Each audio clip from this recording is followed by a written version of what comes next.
মামা জিন্দাবাদ। বলতে মামা। এই হলো গলদপুর। মেরে কেটে 105 মধ্যবিত্ত পরিবারের বাস এই ছোট্ট জনপদ গলদপুরে। এই গলদপুরেই থাকে আমাদের এই কাহিনীর নায়ক শ্রীমান গুলটে চরণ গুহ, ওরফে গুলটে মামা। গুলগাপ্পা আড্ডা মেরে জীবনটা কাটিয়ে দিতে পারাটাই গুলটে মামার একমাত্র লক্ষ্য।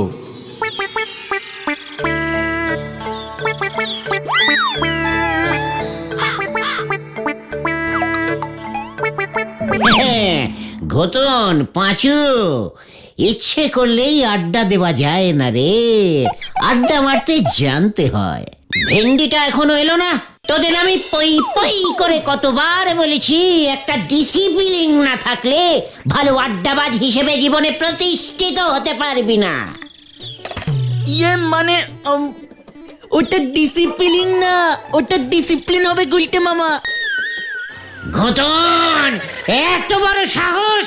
তুই তোদের আড্ডা গুরুর ভুল ধরিস। ক্লাস 9-এ দুবার ফেল মেরে তো আর স্কুল মুখ হসনি। গুলটে মামা, ওই যে ভেন্ডি আসছে।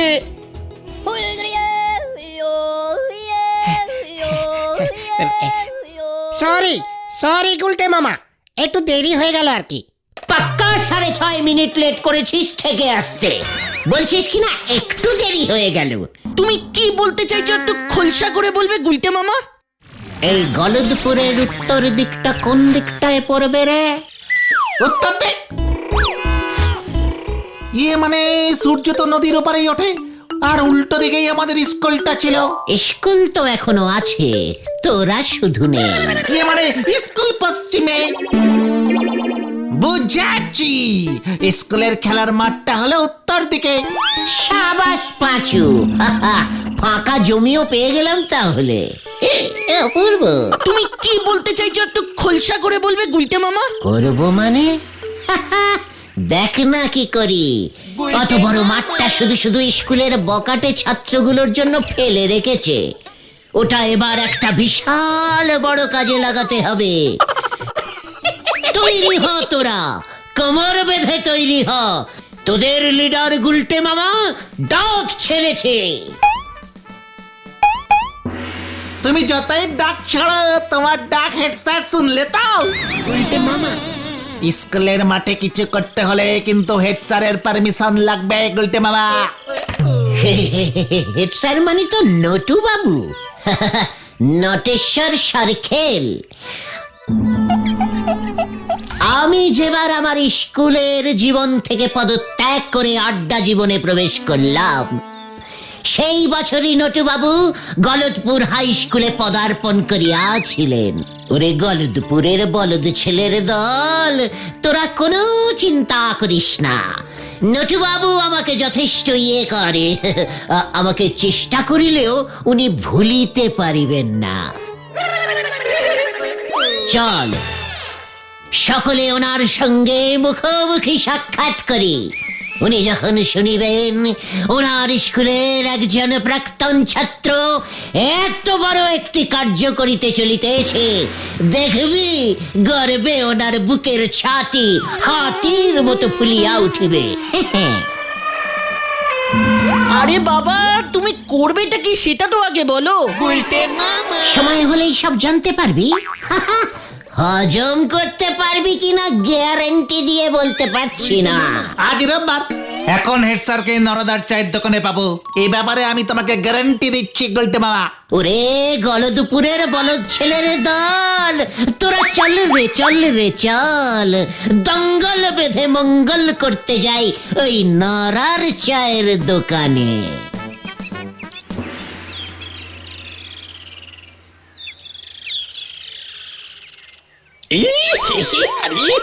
আরে বাপ রে বাপ, নোরা এটা কি? কেন স্যার, চা? তা চা কি চা পাতা দিয়েই করেছিস নাকি ঘাস পাতা দিয়ে? হেগে স্যার, 2 বার ফুটিয়েছি তো। ছাগলের মূত্র হয়ে গেছে একেবারে। কি কাণ্ড কি কাণ্ড! ইস স্যার, ছাগলে আমাদের স্কুলের মাঠের ঘাসগুলো খেয়ে খেয়ে শেষ করে দিচ্ছে। স্কুল মাঠটা যে এভাবে ছাগলের আন্ডারে চলে যাবে এ আমি স্বপ্নেও ভাবতে পারিনি স্যার। এই যে আরো বড় ছাগল এসেছে।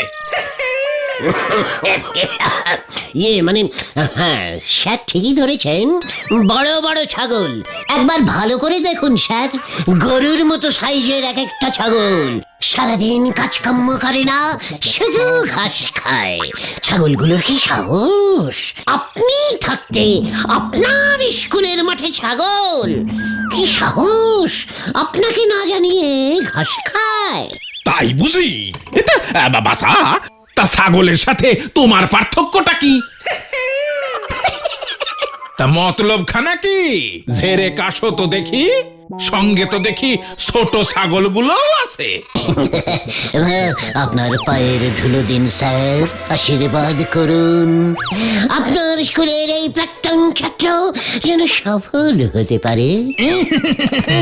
এরেছে, তুমি সফল হলেই তো কেলেঙ্কারি। তা কি এমন মহাকার্য করতে চলেছ শুনি? স্যার, আমাদের এই গলদপুরে আমি আরো একটা হিমালয় পর্বত স্থাপন করব। কি? হিমালয়? এই গলদপুরে হিমালয় স্থাপন? উজবুক, মস্করা করার আর জায়গা পাও না। মস্করা নয় স্যার, হিমালয়ের মতো ঠান্ডা মস্তিষ্কে আমি কথাটা বলছি। ভারতবর্ষের উত্তরে থাকবে মূল হিমালয়, আর গলদপুরের উত্তরে আমাদের এই স্কুলের মাঠে এবার থেকে থাকবে মিনি হিমালয়। বাজারের বরফকালে প্রচুর বরফ নষ্ট হয় স্যার। আমি বরফ কল থেকে বরফের চাই নিয়ে এসে বরফের উপরে বরফ, তার উপরে বরফ, একটার উপর একটা বরফের চাই সেট করে হিমালয় পর্বত তৈরি করে ফেলবো স্যার।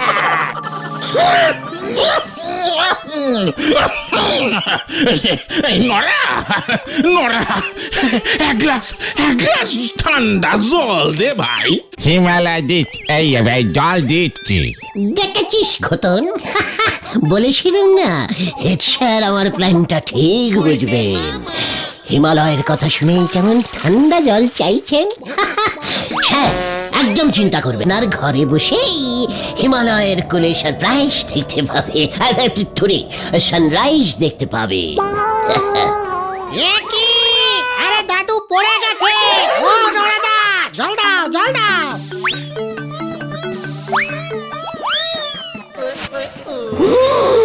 এরপরে আমাদের গলদপুরে জল কত সস্তা হয়ে যাবে, কলের আর প্রয়োজনই হবে না।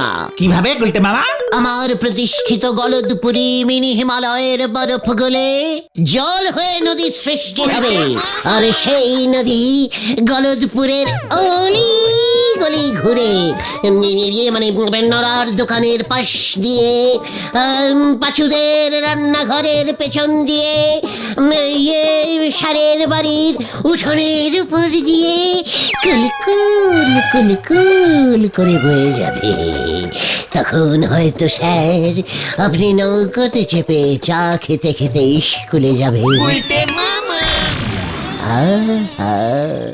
কি মনোরম দৃশ্য!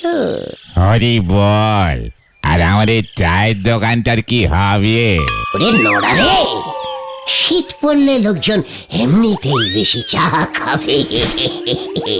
তাছাড়া কত লোক যারা পয়সা খরচ করে আসল হিমালয় দেখতে যেতে পারে না, তারা এই গলদপুরের মিনি হিমালয় দেখে দুধের স্বাদ ঘোলে মেটাবে বলতো।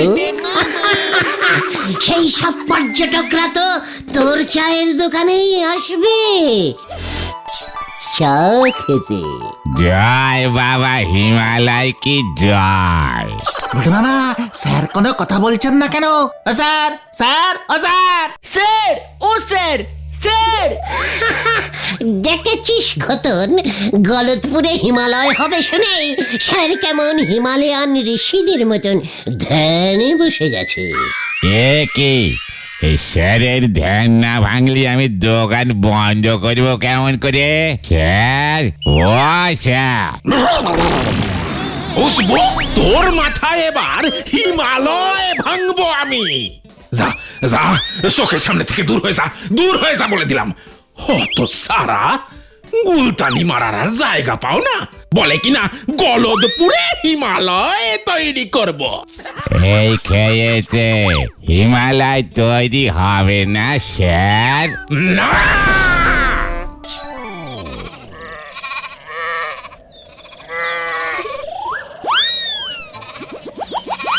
তাহলে এখন কি হবে? হেড স্যার তো মাঠটা তোমাকে ছাড়বে না বলেই মনে হলো। যাই বলো না কেন, তুমি যে এরকম একটা বোম্বাস্টিক আইডিয়া ছাড়বে আমি তো সেটাই বুঝতে পারিনি গুলটে মামা। পাক্কা আড্ডাবাজের মগজ থেকে এমন সব আইডিয়াই বের হয় রে বলদের দল। তাতে আর লাভ কি হলো বলো?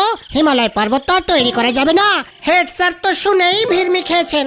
তাছাড়া এত বড় হিমালয় পর্বত তৈরি করতে তো প্রচুর বরফ লাগবে। এত বরফ আমরা পাবো কোথায়? আর পেলেও এত বরফ কিনতে প্রচুর টাকা লাগবে। এত টাকাই বা পাবে কোথায় গুলটে মামা? ওরে আমার গলদপুরের বলদ ছেলের দল, আগে এই মাঠটাকে পাই, তাহলে দেখবি বাকিটা জোগাড় হয়ে যাবে। রামচন্দ্রের বানর সেনারা যদি পাথর দিয়ে অত বিশাল একটি সমুদ্রে এপার ওপার সেতু তৈরি করতে পারে, তবে আমরাই বা বরফের উপর বরফ, তার উপরে বরফ, তার উপরে আরো বরফ ফেলে ফেলে মিনি সাইজের একটা হিমালয় পর্বত তৈরি করতে পারবো না? আহা!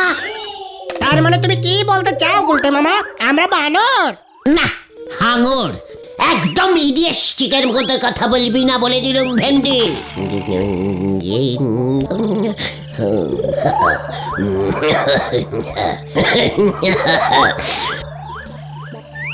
এই মাঠেই আমি স্থাপন করিব গলদপুরের মিনি হিমালয়, এই আমি প্রতিজ্ঞা করিলাম। আর স্যার, বড় বড় কাজে এমন ছোট ছোট বাধা অনেক আসবে রে পাঁচু। যাগে, তোরা এখন বাড়িতে যা, আজ রাতটা আমাকে ভালো করে ভাবতে দে। স্যারকে রাজি করানোর জন্য একটা জব্বর প্ল্যান বার করতেই হবে। হ্যাঁ হ্যাঁ, সেই ভালো। এখন তুমি বাড়িতে যাও, নয়তো পিসিমা আবার তোমাকে খুঁজতে বেরিয়ে পড়বে। আমরাও ঘরের ছেলে ঘরে ফিরে যাই। পিসিমা আজ লাউ চিংড়ি করবে বলেছিল। ভালো কথা মনে করেছিস পাঁচু, তোরা বাড়ি ফিরে যা। আগামীকাল সকাল ঠিক 9টায় গজাদার বাগানে গুপ্ত মিটিং কল করিলাম। সকলে ঠিক সময় মতো হাজির থাকবি, মনে থাকে যেন।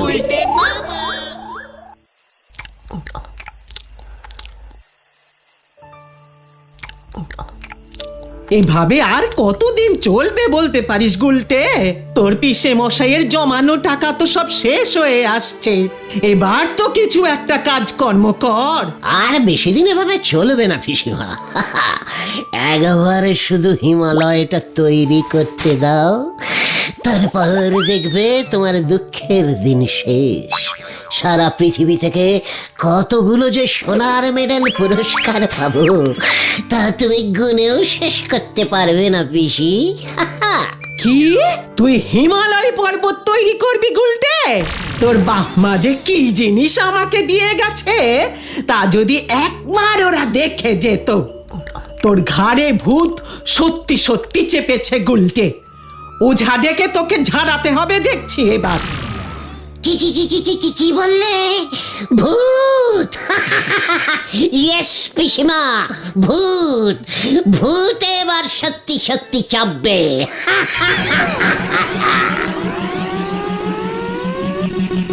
হায় ভগবান, কি যে করি আমি এ ছেলেকে নিয়ে। কাল সকাল হলেই ঘটনাদের প্ল্যানটা বলতে হবে। পিসিমা যে এমন একটা প্ল্যান বার করে দেবে এ আমি ভাবতেই পারিনি। ওই স্কুলের মাঠেই আবার হিমালয় তৈরি হবে, হবে, হবে, হবেই। আর আমার তৈরি হিমালয়ের সর্বোচ্চ চূড়ায় সর্বপ্রথম আমি উঠব। আমি আমি আমি উঠব। হা হা।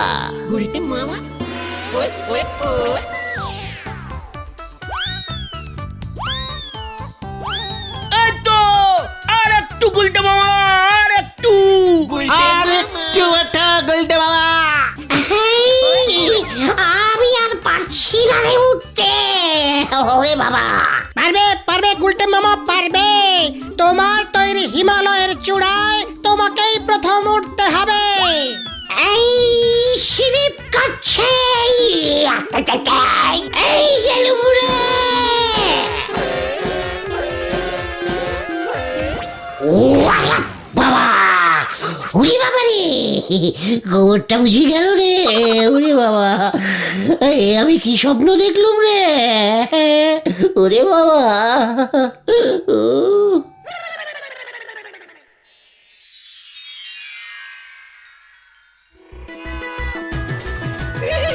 কি প্ল্যান বের করেছো গুরু? পায়ের ধুলো দাও তোমার গুলটে মামা, পকেটে নিয়ে ঘুরবো। এখনই এত উত্তেজনা ভালো নয় পাচু। বাকি কাজটা তো আমি করবো রে। মনে থাকে যেন রাত ঠিক 10টায়।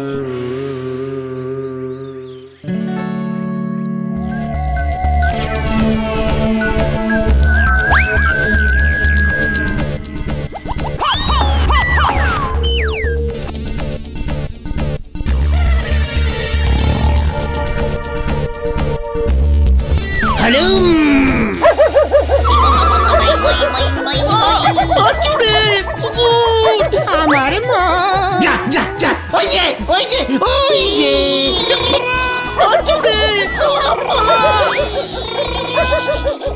আরে বাপরে বাপরে বাপরে বাপরে বাপ, এই এত কুকুর ডাকে কেন এত রাতে? এ কি, এইটা কি? এই মরেছে, কেস তো পুরো ঘুরে আমার দিকেই আসছে। ওরে বাবা, আমি ভূত। হালুম। ভূত? তা ভূত দেখে কুকুর বুঝি ঘেউ ঘেউ করে? চুরি করবার আর জায়গা পাও নাই। দাঁড়াও দেখাচ্ছি। কই গেল কই গেল কই গেল? এই তো, চা, হরিটা ভেঙে গেল। এ কি উজবুক গুলটে, তুই এত বড় সাহস তোর? হ্যাঁ, আমি চোর না, আমি নিজে, আমি ওই হিমালয়। হ্যাঁ, মনে পড়েছে, আমি হিমালয় ওঠার প্র্যাকটিস করছিলাম স্যার। মই নিয়ে চলে গেছে স্যার। মই মই তোর মাথায় এবার আমি দই ঢালবো, দাঁড়া। আই গেলুম রে, পুরিয়া বাপ রে বাপ।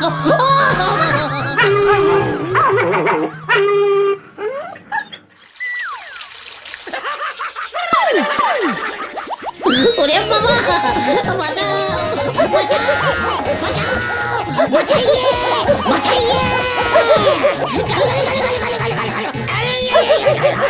ওরে বাবা, বাঁচাও, বাঁচাও, বাঁচাও, বাঁচাইয়ে, বাঁচাইয়ে।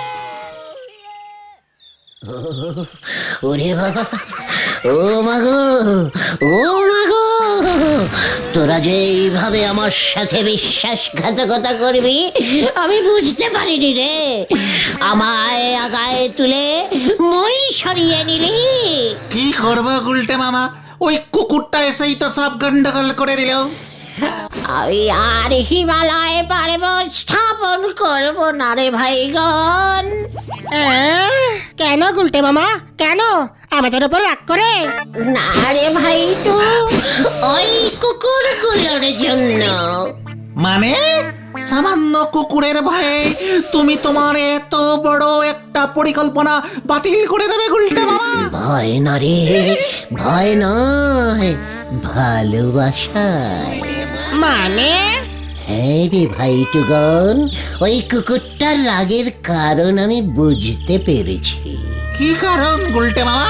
আমি যদি এই গলদপুরে হিমালয় পর্বত তৈরি করি, তবে যে গলদপুরে সবসময় কনকনে ঠান্ডা থাকবে, মানুষরা মানে তোরা সবাই তখন শাল কম্বল সোয়েটার মাংকি টুপি পরে থাকবি, কিন্তু ওই কুকুরগুলো, ওই নিরীহ কুকুরগুলোর কি হবে তখন, সে কথা কখনো চিন্তা করেছিস? না তো। দরকার হলে এই কুকুরগুলোকেও সোয়েটার পরিয়ে দেব আমরা। ওইখানেই তো ওদের আপত্তি রে। বাবা গো, উফ, খুব ব্যথা। কাল রাতে ওরা তো আমাকে সকলে মিলে ঘিরে ধরে যখন ওদের এই দুঃখের কথাই বলছিল, তখন আমি ওদের বলেছিলুম যে বিনামূল্যে আমি ওদের সোয়েটার উপহার দেব, কিন্তু ওরা তো কেউ রাজি হলো না। কেন? পাছে সোয়েটার গায়ে চাপালে ওরা যদি ভেড়া হয়ে যায় সেই ভয়ে। জয় আমাদের আড্ডা গুরুর জয়। গুরুদেব পায়ের ধুলো দাও গুরুদেব। তাই তো এই অবলা কুকুরগুলোর জন্যই আমি আমার এই হিমালয় স্থাপনের মহান পরিকল্পনা বাতিল ঘোষণা করিলাম। কিন্তু কুকুরগুলো জানলো কেমন করে যে তুমি গলতপুরে হিমালয় পর্বত বানাতে চাইছো? ওরে গলদপুরের বলদ ছেলের দল, কুকুরের প্রাণ নয়, ঘ্রাণ শক্তি যে মারাত্মক তা তোরা জানিস না? হ্যাঁ জানি তো, তাতে কি? আমার গা দিয়ে যে হিমালয় পর্বতের সোদা সোদা ঠান্ডা ঠান্ডা গন্ধ বেরোচ্ছিল, সেটা ওরা আগেই টের পেয়ে গেছে।